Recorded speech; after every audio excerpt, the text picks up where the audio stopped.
is at the heart of every Gears of War experience. Whether it's in the stories we tell or the modes we build, being a Gear is all about fighting alongside someone who has your back when shit gets intense. Our players have deep connections to their own squads. They tell stories about lifelong friends and family that grew up playing Gears together. Strangers they met in battle and became bonded to through the game. That feeling of fighting side by side is at the center of Eday's multiplayer modes. And today, we're excited to dive in and show you more. Welcome to Horde Siege. It's an all-new 12-player evolution of Gears' legendary Horde mode. Horde Siege evolves that iconic, back-against-the-wall Horde experience that Gears is known for, with larger, more unpredictable, more cinematic, and more memorable battles for you and your squad. This is 3 squads fighting through their own objectives, crisscrossing with each other through the largest and most immersive multiplayer maps we've ever made. But before you go, you need to choose a class and gear up. Each class has its own tactical gear to match its strategy, as well as progression journey that unlock loadout weapons, armor mods, and tactical gear mods so you can tweak your build to your own personal playstyle. The Assault class is about controlling the battlefield with mid-range weapons while stunning waves of incoming enemies using the Sonic Disruptor. Marksman focuses on precision damage, especially useful with Horde Siege's longer sightlines, while the Pulse Drone attacks Locust units for you and your squad. The Breacher is a point-blank cruiser that pushes hard into the front line to make risky plays, using an adrenaline injector to refill health and reduce incoming damage. And the Medic is a mid-range revive specialist, focused on keeping your squad on their feet while under fire. The Stim Vaporizer revives any gear, even from other squads, within range. Depending on the mission type you've chosen, you'll get a mix of main objectives that will have you moving around the map or hunkering down in a location. These objectives give you more variety than ever before, but they're still focused on the Horde feeling of defending and clearing ways of unique enemy combinations.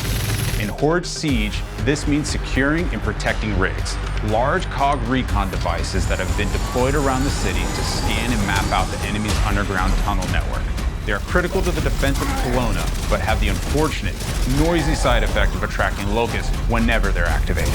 Also scattered around the map are secondary objectives. Quick, timed side missions like taking out a high-value target, defusing locust explosives, or delivering a power core to juice up an active rig. Secondary objectives are optional, but they earn in-session squad perks, boosting your squad's abilities, as well as weapon parts that can be redeemed after your session to upgrade your favorite guns. As you knock off objectives and kill locusts, your squad earns energy.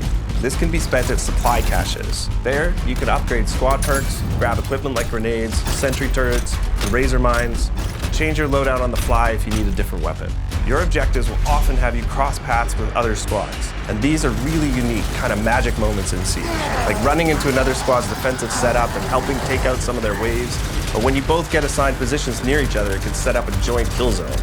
With a huge relief when your whole squad is DB&O'd and you see a group of Gears come sprinting around that corner with a clutch revive. If Command delivers a supply drop, any squad that fights to secure it gets a share of the rewards inside. The first one in gets the best stuff, so it's often a quick decision if you can spare the time and effort while managing your objectives.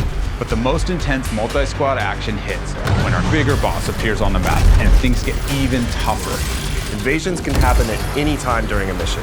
They add new chaos and challenges to the session, buffing locust enemies or restricting certain actions until they're defeated. And it can take more than one squad to bring these huge monsters down. These moments of 12 players coming together to take on iconic locust creatures deliver this great Gears feeling, fighting alongside a group of soldiers to hold the line. And of course, anyone that helps gets even more rewards. That's fucking beautiful! Once your mission objectives are complete, Command sends in your ride so you can extract. You'll fight through one last intense Horde wave to secure the LZ and hold out until your Raven appears. A successful mission will reward you and your squad. While you don't technically all need to make it back to the chopper, your rewards might suffer a bit if you leave your comrades behind. Earned XP will progress your rank, unlocking new loadout weapons, mods, and equipment. But most importantly, any weapon parts you gained can be redeemed to upgrade your arsenal for the next fight. For the first time in a main Gears title, you can mod our iconic weapons. Some mods will apply small tweaks, nudging the gun towards your personal preference. Other mods are more noticeable, changing what effects you get from hitting a perfect active reload, or if you want to go nuts, you can even throw a bayonet on your Nasher. That intersection between how you set up your weapons, armor mods, and tactical gear creates more choice and gameplay strategy than we've ever had before. And of course, when you and your squad combine your builds, it can be the difference that gets you through an especially tough mission. Horde Siege missions mix variety, objectives, difficulty, modifiers, and harder challenges each time you play, shaking things up with things like explosive drone deaths, only perfect reloads, or even friendly fire. Poisons also make a return, meaning the Locust Horde gets more powerful as you play through a mission. If you're looking for a dose of that classic Horde grind, our Horde missions will set you up in one spot, testing your squad against 10 grueling waves of survival. All of these elements, combined with the variety of objective locations on each map, and of course the chaotic fun of mixing in 2 other squads of real players, means you'll never have the same experience twice. The ultimate squad challenge in Gears has always been found in our versus modes. 2 squads going head to head, trying to rip each other apart with a mix of tactical teamwork and clutch gameplay. We wanted to deliver that pure Gears PvP feeling, but now evolved with Eday's new movement mechanics. All our launch modes are 4v4, as Locust and Cog squads square off on all new maps. PvP is where you hone your skills. No mods allowed here. Everyone starts with the same loadout, fighting on symmetrical battlefields to claim key weapon spawns across tactical locations. Our launch maps, Park, Battleship, Outpost, Precinct, Market, and Skyward, are all set in and around Kelowna, and they have that classic Gears feel, focusing on cover, fronts and lanes, but with opportunities to use Eday's new traversal mechanics. We're starting off with a tight set of 4 modes. Team Deathmatch and Conquest, our new King of the Hill mode, will feel familiar, but with some great new updates, and they're joined by 2 new modes. In Demolition, each squad battles over a neutral bomb, and then attempts to plant it at one of 2 of the opposing team's bomb sites. This is Gears PvP battles at their best. 2 fronts colliding, squads coordinating with non-stop action as you constantly flip between attacking and defending. Crucible is a great new mode that revolves around the power core. Whoever holds it gains points, but the scoring zone shrinks and it moves as the round goes on. This means the fight is always coming to you. The power core's one charged shot can strip the flesh right off an enemy, so well-timed defensive play can lock in that win.